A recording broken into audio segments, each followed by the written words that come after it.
Good afternoon. OCD Recovery, LLC is a not-for-profit organization operated and managed by Gregory Sansone. Its mission is to guide and empower fellow OCD sufferers and to share Greg's story of success with medical professionals so as to more effectively treat those who are suffering. Greg is a successful business owner and landlord in the commercial real estate industry. He has served in various leadership roles in the community. Centerpoint Hospital is presently sponsoring Greg and his mission. He is the leader and facilitator for 3 weekly OCD support groups, starting some 3 years ago. Centerpoint has sponsored him in speaking to over 100 therapists on the subject and his success with OCD. He has had well over 1,500 coaching experiences with fellow sufferers and their families. He has also traveled the country in search of every possible resource on OCD recovery, participating in various forums, and has read virtually every book available on the subject. Greg is the teacher after having done it in the real world. I'd like to introduce to you Greg Sansone, founder of the Show Me OCD support groups and OCD Recovery, LLC. Good afternoon. As you've heard, I'm Greg Sansone and I have OCD, obsessive compulsive disorder. I'm 50 years old. I've had this condition since I was 18, for 32 years now. I'm extremely passionate about sharing my story and the nuances and strategies that I've learned encountering this incredibly debilitating disorder.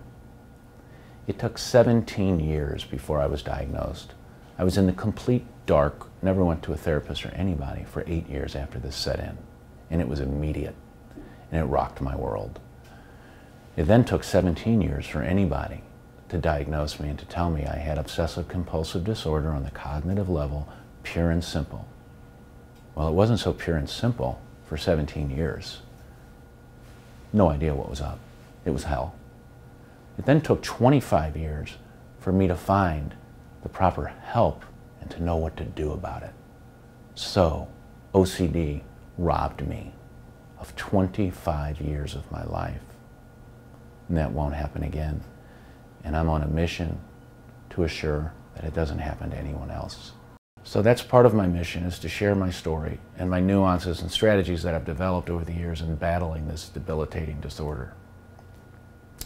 Basically, the one thing I've learned is that the goal in OCD, the goal in my exposures and overcoming OCD, is to increase my anxiety as high as I can and to feel as uncomfortable as I can. So that's a switch right there, because as sufferers, we're always trying to feel better. And that's the problem. We seek feeling better instead of seeking higher anxiety. And when we seek higher anxiety, that's where the healing place comes in, when we allow that, when we purposefully allow that, habituate to it and get used to it. The other critical insight that I've learned is that we don't have to remove the problem. We have to remove the anxiety and the fear surrounding the problem. So some of my obsessions that developed 30-something years, 32 years ago, were, for example, what if something fell out of the sky and hit me? What is God like? Demanding questions I had to know. Is he good? Is he bad? Is there hell? What if I'm possessed by the devil? Is a tightness in my face evidence that I'm possessed by the devil? What if people notice that and I'm alone, helpless, and hopeless? What if I never sleep again? What if I go crazy? I mean, these questions and obsessions just plagued me, and my compulsion was to figure them out, which was a big mistake. So I soon learned, not soon, only 25 years later, that in order to overcome this condition, the solution was to leave the problem as the problem, to leave the question, the unanswered, am I possessed? Will I go to hell? To leave that question unanswered and to work on removing the anxiety and the horrendous feeling associated with that. So that cleared it up. Okay, so I don't have to worry about answering that question right now, even though I really want to, and I don't think this is going to work, was my response, but I'm going to go ahead and at least do the exposures to try to get rid of the anxiety by making it as high as I possibly can until I habituate to it and it starts to come down on its own. Consequently, what I found out is when that is done, the question that plagued me prior has no punch. Couldn't make me anxious if I tried. So consequently, there's no problem. There's other critical nuances that were really significant in my recovery. The idea of going unready.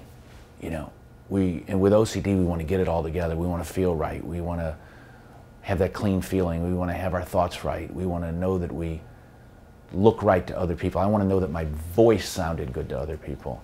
I wanted to know that I was looking at people the right way, so critically and intensely that I had to scientifically try to understand, how can two eyes look at one thing when I'm talking to a person? Am I supposed to cross my eyes? Even still, it's two eyes and one thing.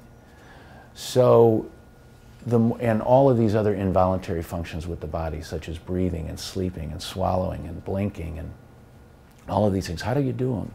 And how do I do them right? So when you feel like that's an urgency, that you must figure this out, and your mind and your amygdala is telling you this is a 5-alarm fire, you've got to put this out, and there is no way to put it out, then you're into the world of OCD. And the more I tried, the worse it got, and the worse it got, the more I tried. And that's what too many sufferers go through today without the proper help. And I want to change that. Resilience versus relief. When we have OCD, we want relief right away. We don't want to feel this horrible feeling. So how do we get relief? Well, I was told by a very astute therapist one time, you don't want relief, Greg. You want resilience. When you go after resilience, relief will find you. Amazingly powerful words that still affect me today, about 15 years later. Relief will find us. We have to be willing to experience short-term pain for a long-term gain. And that long-term gain happens to be our life, your freedom back, the way your world was prior to the onset of OCD. First question I ask people when I'm working with them is, what do you want? What do you want? Do you want to feel good right now? Or do you ultimately want your life back under your control? So if you want to feel good right now, if that's stronger than ultimately taking your life back, you will continue to get worse with OCD. But if you're willing to sacrifice that clean feeling for freedom, you will get better.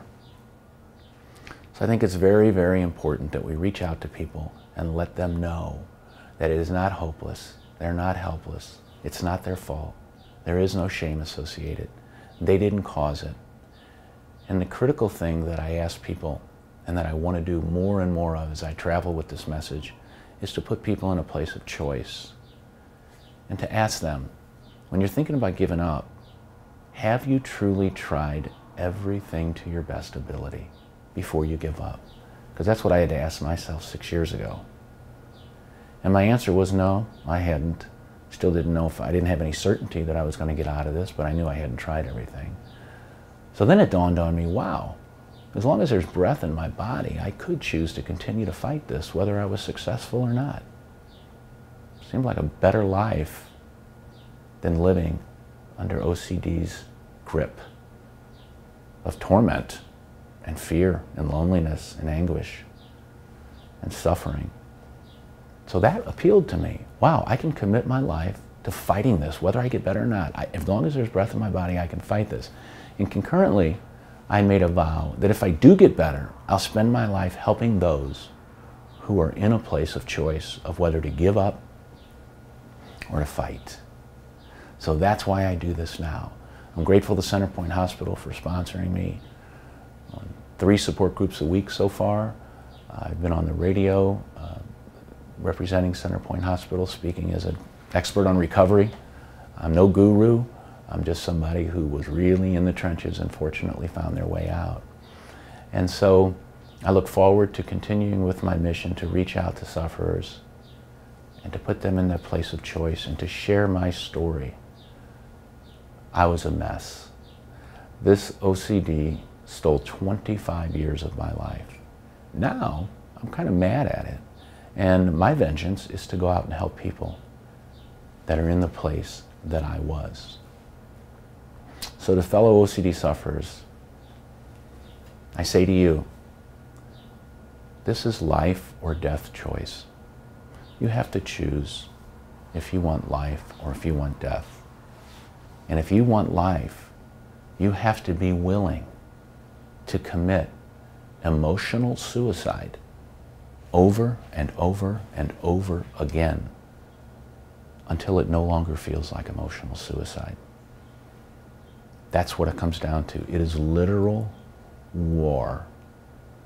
So that feeling of clean, that feeling of certainty, that feeling of just right, you need to be willing to sacrifice that for a while in order to get your life back. And to me, I'd rather have my life back and my freedom than to have certainty or complete control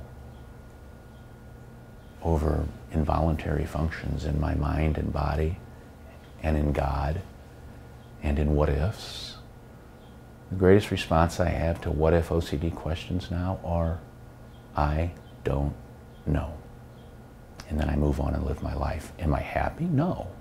I have the anxiety. But the more I do that repetitively, the more it goes away. The obsession is a poison. The poison neutralizer is ambiguity. You never want to argue with OCD. It says, well, this could mean that God doesn't love you and he's going to punish you tonight by not letting you sleep. My response is, could be. And I go right into living my life and doing something productive. Well, I'm going to feel anxious if I do that. Yes, you will. And yes, I do. That being done repetitively and consistently takes care of the problem, and you stop feeling anxious about it, and you adjust to living in an uncertain world, which is basically at the core of OCD, an intolerance for uncertainty. So please, as medical professionals, join me in reaching out to people and sharing my story and critical nuances and strategies that I've learned in the real world. I've had some good therapy. I've had to travel all over for it. I've also learned some tough things in the trenches. Join me and help me to get this message out into fellow sufferers. Fight. Don't give up on this. It's a lie. Thank you.